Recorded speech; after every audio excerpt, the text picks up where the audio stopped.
mga trabahador nila dyan sa gobyerno. Nagki-cleaning daw sila kasi feeling nila yung loyalty, naglo-loyalty check sila. So, lahat po kayo disposable. Alright, Reaction TVPS, nagbabalik po. Reaction. Napakaganda po ng mga pag-uusapan natin ngayon mga ka-reaction ha. Marami na nga po ang nagsalita at parang si Manong Ace Barbers ay himasreyas din pagdating ng araw. Oh. Hindi himasreyas, magbabayad ng milyon-milyon. Ganun po ba yun? Dahil nagreklamo na po yung mga maraming vloggers, mga ka-reaction. Napakaraming vloggers po mga nagreklamo. Yung mga tinatawag nilang Pogo, Narco, tsaka mga Chinese-funded vloggers ay dapat ipakita ni Ace Barbers at mapatunayan niya ang kanyang bintang sa mga pinatawag niya dahil unang-una, in the first place, sabi nga, yun ang kanyang mga tinutukoy. At kung yun ang yung mga tinutukoy, Barbers, bakit ang mga 37 na strong vlogger na ito na Duterte-leaning vloggers ay sila ang yung pinatawag? Sila ba ang tinutukoy mo mga narco, pogo, tsaka mga Chinese-funded vloggers? Kaya humanda ka na, Barbers. Hindi ka tatantanan ng mga yan. Akala mo matatakot sila sa inyo? Akala mo mapapatiklop nyo yung mga vloggers na yan? Balita ko nga lalong dumami yung mga Duterte vloggers eh. Di ba mga ka-reaction, siyempre tatapang ka kung ang alam mong pinaglalaban mo ay tama at hindi ka bayaran. Di ba mga ka-reaction, hindi bayaran ng mga Duterte vloggers. O ito po mga ka-reaction, bago po natin ituloy ang ating napakaganda reaction video ngayon, magpasalamat muna tayo sa mga ka-reaction natin na mga galit na sa sistema ng gobyernong ito. Ito na po ha, Stella Kimbo, pinadadalo ng Korte Suprema. Isa pa yan po sa ating mga pag-uusapan.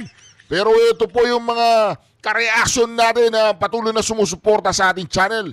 Ayan po mga ka-reaction, si Rona Galyado 6122. Maraming salamat po Ma'am Rona Galyado. Lagi po siyang present. Si at Baneslori 216. Subscriber po natin yan na yun. May red siya 1 month ago. O diba $200.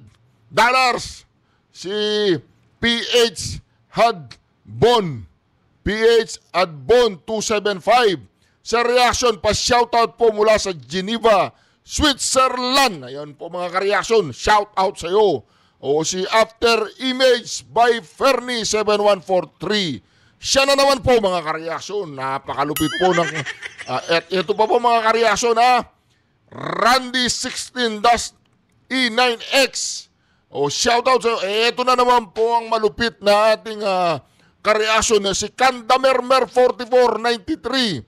Kandamermer, shoutout sa iyo. 1,600 yan.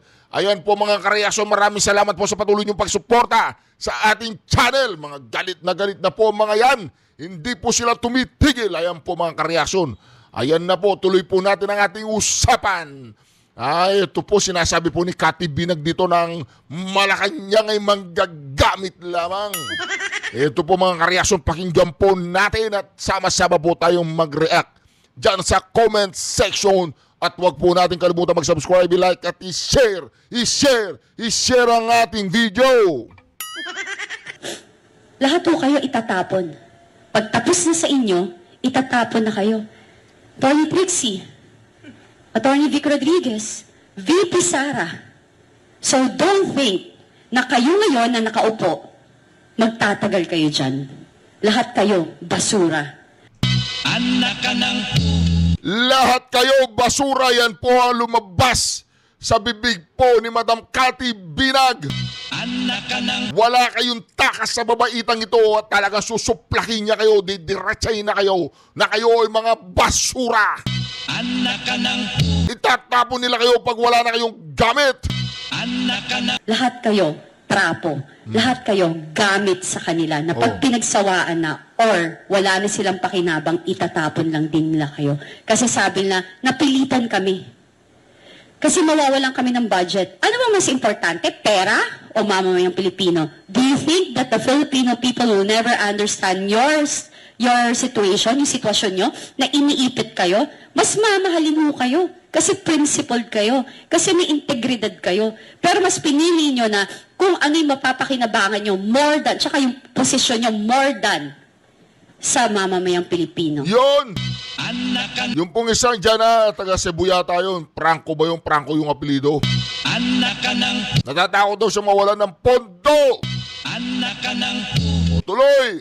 Alam niyo ho, nung lumabas ho ako at nagsalita ako at nagdesisyon ako magsalita against sa ating presidente sa kanilang ginagawa or vision nila sa paggamit ng droga, lahat ho, alam ko na may mangyayari sa akin. Alam ko na meron hong pwedeng pumatay sa akin. Alam ko na malalagay sa alanganin ang pamilya ko. At alam ko, marami ako kaibigan na mawawala. At nangyari ho. Pero pinili ko pa rin pong magpatuloy kasi yun lang ho yung kaya kong ibigay para tumatanda na rin ho ako. And ang hirap din ho sa sitwasyon ko kasi both my parents namatay na ho. Wala akong magulang. And I have 5 kids, 4 na babae. At matitino, matatalino, mababait. I'm so proud of them. And eto lang yun. Yun, katulad nila kay Seth, kami mo lahat dito. Wala ko kaming inihingi. Hindi ko kami naghanap ng posisyon. Hindi kami nagpapasikat. Ano papasikat? Sikat ka, mamamatay ka. Yan ba yung sikat? Isinasalang mo yung buhay mo. Hindi po joke yung ginagawa namin. Sabi nila, may isa nga akong friend, sabi, why is Cathy, parang, she went ballistic na. Sabi ko, ballistic na kung ballistic. As long nagsasabi ka ng totoo. Ako hindi ko maintindihan yung nangyayari ngayon. Sa ating mga politiko o leader natin sa ating bansa, dapat ho, kung kayo ho ay kinikriticize, tanggapin nyo ho, pray for it, pag-isipan nyo, and tingnan nyo ho yung sarili nyo sa salamin. Kung Nakakaano po si Ma'am Cathy Binag yun, nakaka-touch. Hoy, Bobong Marcos! Kaibigan mo to, kaibigan nyo to, ginaganyan ninyo. Anong klase kayong mga kaibigan? Mga manggagamit ba kayo? Mga durugista ba kayo? Ano ba kayo? Para sa Pilipino o para sa mga... Di ba, saludo ako sa'yo, Ma'am Cathy Binag. Kailangan, ito yung bagong, Gabriela Silang ng bagong generasyon. Hindi, alam po niya talaga na ang kanyang ginagawa ay talagang hindi basta-basta. Kasi ang binabangga po niya, kilala niya eh. Kilala po niya ang kanyang mga binabangga. Kilala niya, alam niya anong kapabilidad nila, alam niya kung anong kapasidad nila, alam niya kung anong kaya nilang gawin. Kaya naman mga kareaksyon, hindi po nakakapagtaka na si Ma'am Cathy Binag ay nakakapagsalita po siya na ganyan. Kaya ako, saludo ako sa iyo, Ma'am Cathy Binag. Isa kang malopitan. Okay? tama ba o mali yung ginagawa nyo. Ang nakikita ko ho dito, yung nangyayari ho sa amin ngayon, hindi na ho to bago sa akin. Nangyari ho to sa akin. Simula 2021 hanggang ngayon. Yung pagbubuli ng tuloy-tuloy. Yung ginagawa nila, sabi ko nga sa'yo, kaya nga ako natauhan. Yung ginagawa nila kay VP na panggigipit, duwag naman ho yung mga yan eh. Manggagamit ho yan. Gagamit sila ng tao para manakit. Gagamit sila ng mga tao para sila yung gumalaw para sa kanila. Pero sabihin mong sila itself ang gagawa, hindi na gagawin. Kaya sa inyo, na akala nyo kakampi nyo yan, kasi ginagamit kayo, collateral damage lang kayo. Look what happened. Di ba ang dami lang tinanggal ngayon sa mga trabahador nila dyan sa gobyerno? Nagki-cleaning daw sila kasi feeling nila yung loyalty, naglo-loyalty check sila. So, lahat po kayo disposable. Lahat po kayo itatapon. Pag tapos na sa inyo, itatapon na kayo. Attorney Trixie, Attorney Vic Rodriguez, Ano niya sa barbers na yan? Siya yung gumigipit sa mga vloggers. Umanda ka, barbers. Ididemanda ka nila. Ihanda mo na yung sarili mo. Patunayan mo na sila ay pogo, narco, at mga Chinese-funded vloggers. Pero ang tanong, sasabihin mo, hindi sila. O sino? Sino ang mga pogo, narco, at mga Chinese-funded vloggers? Kung talagang magano kayo in aid of the legislation, bakit sila ang inyong inimbitahan? At 37 sila sa 40. Sagan po ng Norco and Togo. Siyempre may kasama na diyang pangamba, sleepless nights. Siyempre nag-aalala sa mga kamag-anak, sa mga pamilya, sa lagay namin, sa mga trabaho ng ibang mga nandito, and as well to our social media accounts. May iba sa amin na monetizing social media. May danger na matanggal pagka may fake news. So ito nga po yung yung pagko-connect na walang kabasihan talaga. Ito ay isa sa mga basehan para dun sa pag-file ng kaso ngayong araw na ito. O di ba? Kaya kayo, mga vloggers kayo, na mga bayaran kayo, bakit hindi kayo gumaya sa mga yan? May mga prinsipyo at paninindigan. Puro kayo pera. Hindi pa ba sapat sa inyo ang binibigay na Anyway, mga kareaksyon, sinampahan po ng kasong patong. Itong si Barbers. Pag sinabi natin patong na kaso, ay marami yan. Kaya Barber, sumanda ka na, kailangan magpasikat ka ngayon dyan sa husgado. Diyan ka mag-contempt, ha? I-cite mo in contempt yung judge. Pag hindi sumasagot na maayos yung judge, i-cite mo in contempt, tawagin mo si Paduano. Kasama ba si Paduano sa mga dinimanda? Anyway, mga kareaksyon, yan po ay talagang labag sa batas yan. Freedom of speech, freedom of expression. O, pag may nilabag na batas sa freedom, ipakulong. Si Barbers, o ngayon, class, lawsuit, magbabayad ka ng milyon-milyon. Di po ba mga kareaksyon? O, pag nanalo ngayon ang mga vloggers, si Barbers, kailangan siya magbayad ng milyon-milyon. Kurap ba si Barbers? Kurap? Tanong lang, Barboy, si Kimboy nanalo sa loto. Parang nalalo sa loto lang hindi siya nanalo sa loto. Higit pa sa loto si Kimbo. Ito po, unahin po natin si Kimbo. Sige, ha? Unahin natin si Kimbo kasi para yatang si Kimbo ay pinapatawag po. Ayan po mga kareaksyon, ha. Panoorin po natin. Ayan o, Stella, pinadadalo ng Korte Suprema. Stella! Ipinagutos ang pagpapatuloy ng oral argument sa April 1, 2, and 3. Ang haba po niyan, 2025. At partikular na hinihingi ang presensya ni Kong Stella Kimbo Bobo. Chairman ng House Committee on Appropriation.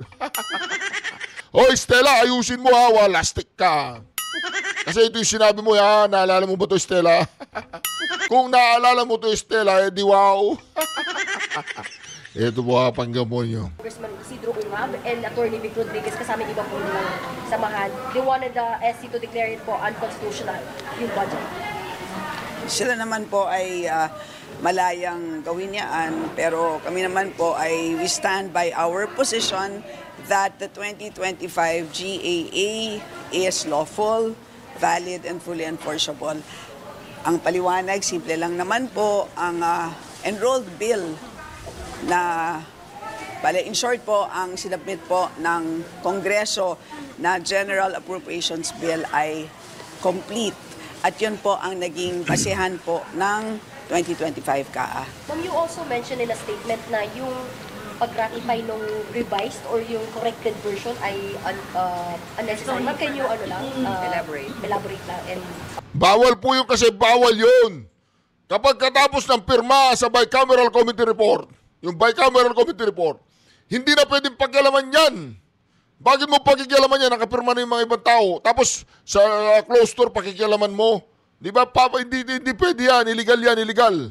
Yung kung ano yung napagkasundo ng pinirmahan, kung blanco yan, blanco na. Sa tapat ng Marikina River, pakisabi, hindi siya tinatawag nating bill. Na on their own at hindi pinag-usapan, yun po ay mali, yun po ay unconstitutional. Pero sinasabi ko po sa inyo, hindi yun ang nangyari. So, yun ang dalawang distinction.